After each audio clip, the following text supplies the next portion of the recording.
us as the North and the South still with the way things are going? I want to hear that.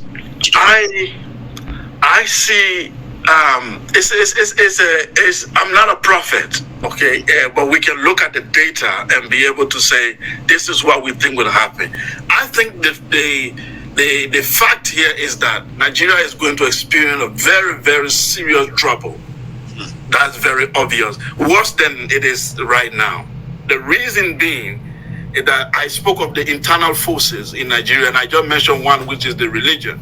That is the ethnic side, which I have not touched. Now, if you look at, let's deal with that first internal problem, which is the religion.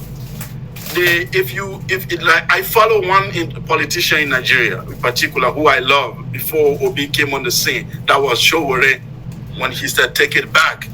When he said, "Revolution now," people didn't understand. Nigeria needs a revolution. And when we say revolution, it's not just people moving on the street or whatever. A transformation of thinking and transformation of institution. Complete transformation. Now, that transformation, even if you do it the way Showore wanted, you will have to do it twice. You will do one revolution for Nigeria, then you will do another revolution for the North. Anything you do to Nigeria, you have to do it twice in the North before it will succeed. Wow. You take your NSAS, for You're example. right. When all of you in the South were running around to change the police, did you see the North move? No. No. You think they care? They did not move. They didn't see the North. As soon as you start protesting in Lagos, the Eastern Nigerians start to feel it immediately. They start to protest. When something happened to Mohbad, you see people talking. Watch the social media. When you see people start talking in Western Nigeria, it moves straight to the east, it moves straight to the other part. The North doesn't budge. It does not move. You need 2 times that revolution to bring the North into the picture. And said they are using this population democracy where who vote, the religious extremists in the North will continue to use these uneducated, illiterate people to continue to vote the wrong people in power. Wow. For that, they have taken Nigeria hostage. And those of you who want real change for Nigeria, they will isolate you. They will isolate you. They will make sure that you become the enemy of the state. And if you don't take time, they will eliminate you one by one until this pact that they created, South-North, which is a fake pact that they created. You know, Buhari, then after that, Tinubu will rule, then another Yoruba. The truth is, the extremists in the North are looking for elements, religious, Islamic element in the Yoruba ethnic group to use them to destabilize that mighty people who have built empires like Oyo and other places long before anything. But they are looking for some weak elements. Like Tinubu is a weak element. People think he's powerful, but he's a weak element in the Yoruba war. These are the weak element they want to use to be able to push the Islamic agenda. People have been telling you that Islamic agenda is a lie. No, it's true. I can tell you that I was born a Muslim. My people have been Muslim since the 7th century. I'm a Madinga.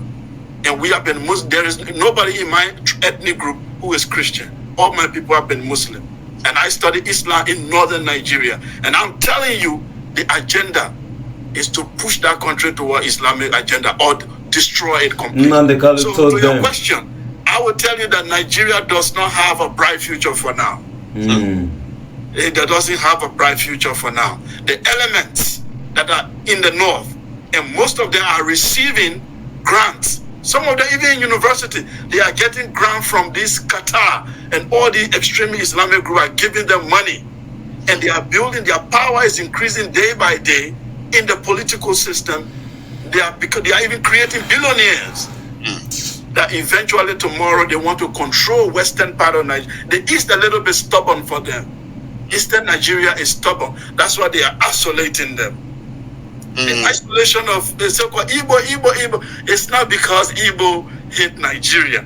Igbos are the most Nigerian than any Nigerian. They are every part of Nigeria you find them. They have their own problem for sure, like every African group. But the issue, they are not the problem.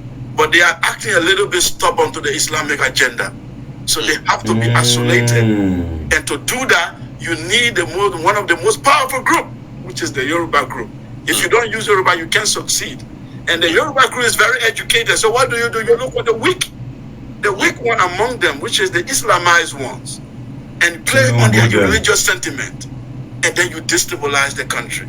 I can tell you, my friends, you need a revolution, but you need 2 revolutions. If every African country needs 1, Nigeria needs 2.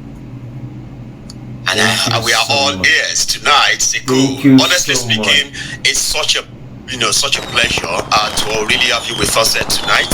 And indeed, I always